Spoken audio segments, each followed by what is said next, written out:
The letter arrived at the Dawson trading post early on a windy Thursday morning.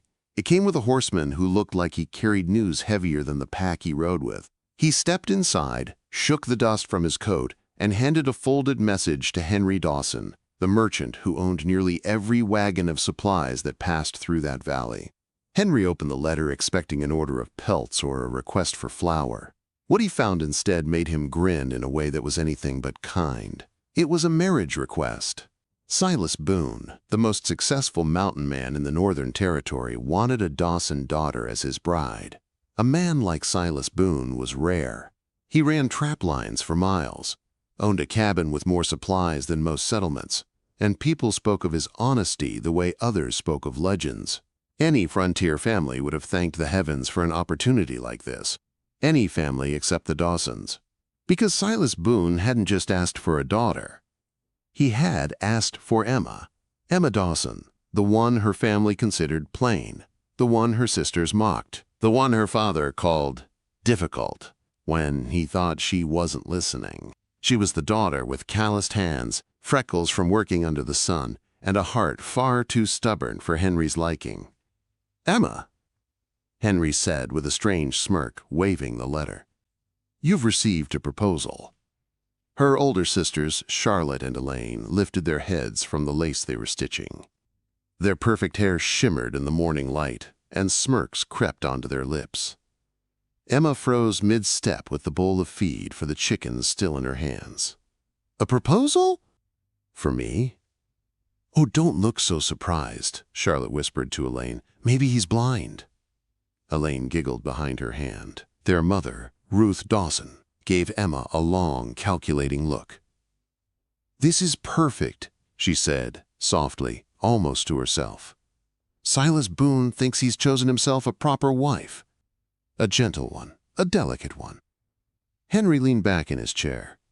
Imagine his face when he realizes he's getting Emma. The room erupted into quiet laughter, the kind that stung more than shouting ever could. Emma felt each sound like a knife. She set the feed bowl down carefully so they wouldn't see her hands shake. She'd always known her family saw her differently. While her sisters attended dances and flirted with young trappers, Emma chopped firewood, helped injured travelers, and took care of the animals no one else bothered to look after. She wasn't delicate, she wasn't graceful, and she wasn't quiet, but she was honest and brave and unafraid to stand up for anyone, no matter the cost. Her family never valued any of that.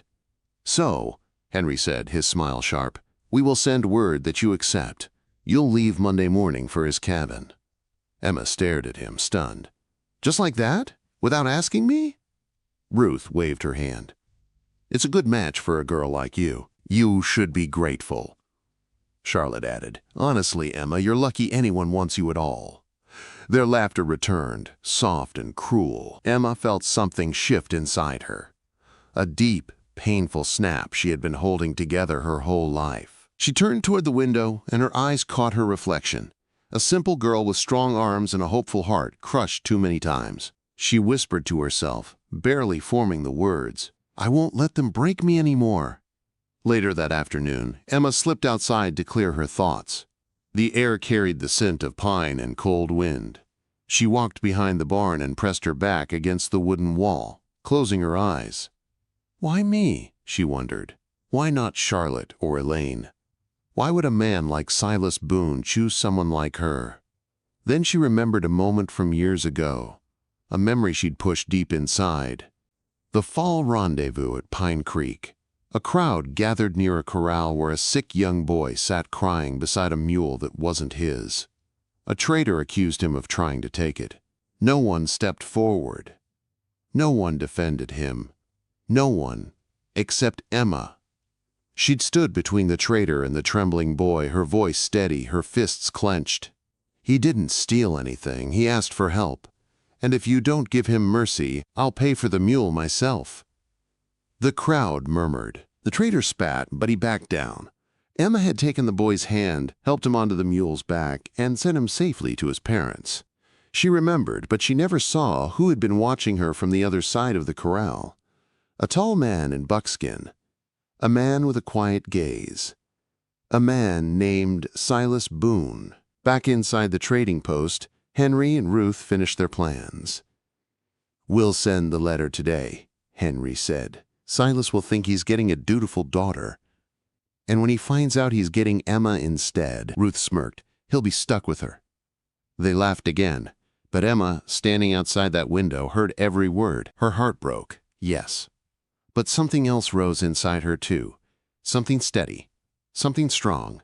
If they wanted to be rid of her, if they wanted to send her away like a discarded thought, then she would turn their cruelty into her freedom. She straightened her back and wiped her tears. "I'll go," she whispered to herself, "but I'll go as myself. And if he doesn't want me, I'll face that honestly." Quote, 5 days later, Emma packed her few belongings, her grandmother's worn Bible, 2 dresses, and a small knife she'd sharpened herself.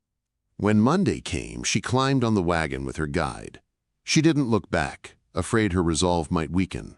6 days into the mountains later, she saw it. A cabin nestled in a golden valley, smoke rising from a stone chimney, and a man stepping onto the porch, tall, broad-shouldered, strong, Silas Boone. He looked at her in a way no one ever had before, not confused, not disappointed, not mocking, but like a man who recognized something he had been searching the wilderness for. For the first time, Emma felt something warm glow inside her chest. Maybe this journey wasn't punishment. Maybe it was the beginning of everything. Emma followed Silas Boone toward the cabin, her boots sinking softly into the pine needles. The mountain air was crisp, and the valley felt strangely peaceful, as if the land itself welcomed her. Still, her heart beat hard against her ribs. She had no idea what kind of man he truly was. She had only guesses, hopes, and a memory of a stranger watching her defend a helpless boy years ago. Silas carried her small pack as if it weighed nothing. "You must be tired from the road," he said. His voice was steady, deep, and calm. "I'm all right," Emma answered. She tried to hide the tremor in her hands. She wasn't used to kindness, not the gentle kind. He opened the cabin door for her. The inside was warm from the fire. Thick log walls, a strong roof, a table built from sturdy timber, shelves lined with jars of dried food, and a large stone hearth that cast a golden glow across the room. Everything felt lived in, cared for. "This is your home?" Emma asked. "For now," he said with a small smile. "I always hoped it would be a home for more than one." Emma looked away, unsure how to react. She wasn't used to being wanted. Not like this. Silas poured her a cup of warm tea. "I hope you don't mind mint. It grows near the creek." "Thank you," she whispered, surprising herself with how soft her voice sounded. Silas settled across from her at the table. He didn't look away from her, not even for a second. Not in a judging way, but with a quiet curiosity, as if trying to memorize every detail. "I'd like to ask you something," he said. Emma braced herself. "All right. Why did your family accept the proposal so quickly?" Her heart stuttered. She hadn't expected him to ask that so soon. She tried to hide her fear, but her hands clenched the warm cup. They have ideas about me," she said carefully. "What kind of ideas?" "That I'm troublesome." The word came out barely above a whisper. Silas leaned forward, his expression unchanged. "Troublesome how?" Emma felt the old wound inside her pulse. She lifted her chin. "They say I'm outspoken. I stand up for people I shouldn't. I meddle in things that aren't my place. They don't like that I argue when something feels wrong." "So you stand up for folks," Silas said, leaning back. "Sounds like a strength to me." Emma blinked. She waited for the punchline, the hidden smirk, the mocking tone. But Silas just watched her, completely serious, as if her courage was something valuable. "They think I'm plain," she added quietly. "Too plain for someone like you." Silas's jaw tightened. "Someone like me? You're a respected mountain man. People talk about your honesty, your skill. You could marry anyone. A girl prettier than me." A girl who fits what a frontier wife is supposed to be. Silas looked at her for a long moment, his eyes steady and full of something she didn't recognize. "Emma," he said, voice low, "I didn't ask for you by accident." She froze. "I remember Pine Creek," he continued, "the boy in the corral, the fight. The traitor who lied. I watched everyone stand back. Everyone except you." Emma felt her breath catch. "You stood between a scared child and a grown man. You were brave. Honest. You didn't care about the trouble that could follow." He leaned closer, eyes locked on hers. "I've thought about that moment every season since. I told myself, if I ever take a wife, I want a woman with a heart like that. A woman who stands for what's right, not someone who sits pretty in a corner." Emma's throat tightened. It felt unreal. No one had ever said anything like that to her. Not once. "But you don't truly know me," she whispered. Silas shook his head. "I want to." Silence settled between them, warm and steady. After a moment, Silas stood. "Let me show you something." He led her outside to the far end of the valley. The sun dipped low, casting gold across the grass. Elk grazed near the trees. A clear stream ran sparkling nearby. It was the most beautiful place Emma had ever seen. "I found this valley after months of looking," Silas said. "I brought no one here. Not one soul. I kept it for the woman I hope to share it with." Emma felt her heart thump hard. "Why are you showing it to me?" "Because I want you to know what kind of life I'm offering. Not a prison, not a burden, a partnership." She swallowed hard. "And if I'm not what you expected?" Silas turned to her, his face steady and sure. "You're already more than I expected." Emma felt tears burn her eyes. She brushed them away quickly, embarrassed. Silas's voice softened. "You don't have to decide anything now. We'll take time, talk, learn. If we find we're not suited, I'll take you wherever you want to go. No pressure." Emma stared at him, stunned. No one had ever given her a choice before. "Thank you," she whispered, "for seeing me, for giving me a chance to be myself." Silas nodded. "That's all I ask." As they walked back to the cabin, Emma felt something she hadn't felt in years. Hope. Maybe her father's cruel joke was turning into something far different than he expected. Maybe meeting Silas Boone wasn't the end of her life. Maybe it was the beginning. And yet, deep in her chest, a question remained. What would happen when Silas discovered the full truth about her family's intentions? About the cruelty they'd hidden in that marriage proposal? About the trap they'd tried to set? For now, that fear stayed quiet. For now, Emma let herself breathe, let herself believe. Because maybe, just maybe, she had found the one man in the wilderness who could see the worth she'd carried alone for so long. The next morning, Emma woke to the soft smell of wood smoke and the quiet hum of wind drifting through the valley. For the first time in years, she slept peacefully, without the weight of judgment pressing on her chest. When she stepped outside, Silas was already splitting firewood, each swing steady and controlled. "Good morning," he said, pausing mid-swing. Emma tucked a strand of hair behind her ear. "Morning." Silas studied her for a moment, then nodded toward a nearby stump. "Sit with me after I finish this. We need to talk proper." Emma felt her stomach twist. She knew this conversation had been coming. The real conversation. The one where her family's cruelty would be revealed. The one that could break everything before it even began. But she'd promised herself she would be honest. No matter what happened. Silas finished stacking the last of the split logs, wiped his hands on his buckskin pants, and sat beside her. The valley stretched before them, bright with morning sunlight. "Emma," he said gently, "I need to ask something, and I want the truth." Quote. She nodded, her fingers trembling in her lap. "Did your family want this marriage for you or for themselves?" Emma took a slow breath. She finally lifted her eyes to his. "They wanted to get rid of me." Silas didn't flinch. He didn't look away. He stayed still, listening with the patience of a man who understood that hard truths had to be spoken softly. "They think I'm a burden," she continued. "They think I'm too difficult, too plain, and too outspoken. They thought sending me here would be a joke, a punishment for both of us." Silas's jaw slowly tightened. not in anger at her, but in anger for her. "For how long have they treated you this way?" he asked. Emma swallowed. "My whole life." Silas leaned back slightly but kept his eyes on her. "And you thought I'd reject you once I knew?" She nodded. "My father said you were expecting a delicate frontier lady. Someone pretty, calm, quiet. They thought once you met me you'd feel trapped with a wife you didn't want." Silas shook his head, the movement slow and full of disbelief. "They never understood me at all." Quote.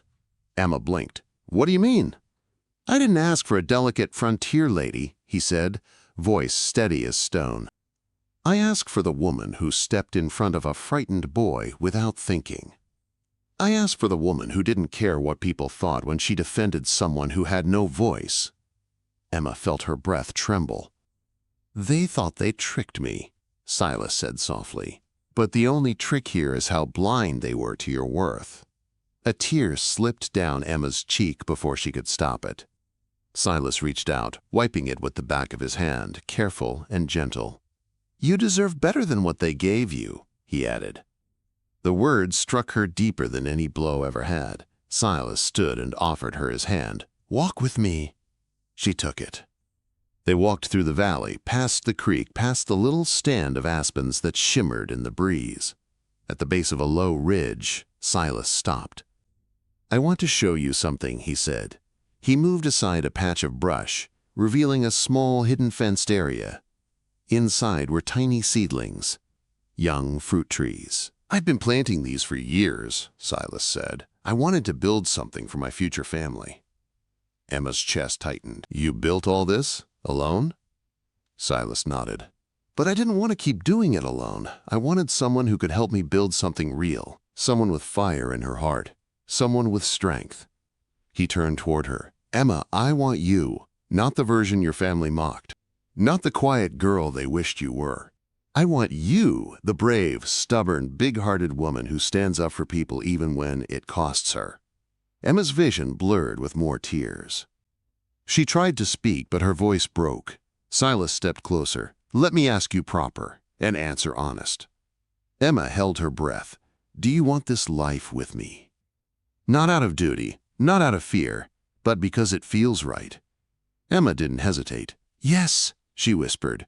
"I want this life. I want you." Silas exhaled softly, as if those words had pulled him back from years of loneliness. He cupped her face gently, his thumb brushing her cheek. "Then I'll make you a promise." Emma looked up at him. "I'll never treat you like a burden.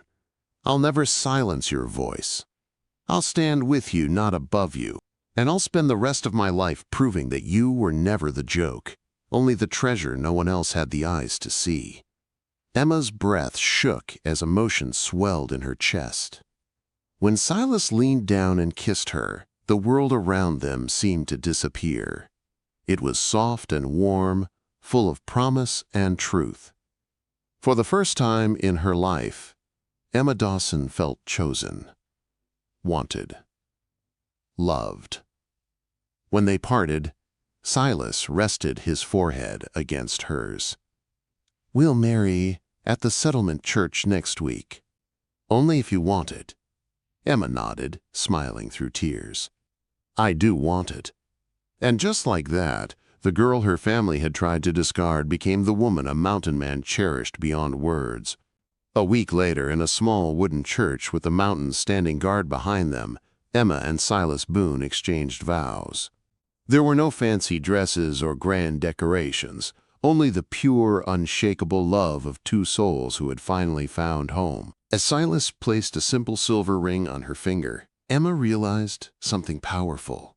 Her family had tried to throw her away. Instead, they had sent her exactly where she belonged, beside the man who saw her not as plain, but as perfect, exactly as she was. Their story became one whispered through the region for years to come, the tale of the ugly daughter who became the most loved wife in the territory, and the mountain man who waited 5 long years for the brave woman he'd never forgotten. Emma had found what she never knew she deserved: a partner, a home, a love that honored every part of her, and she would never again let anyone tell her she was less than precious.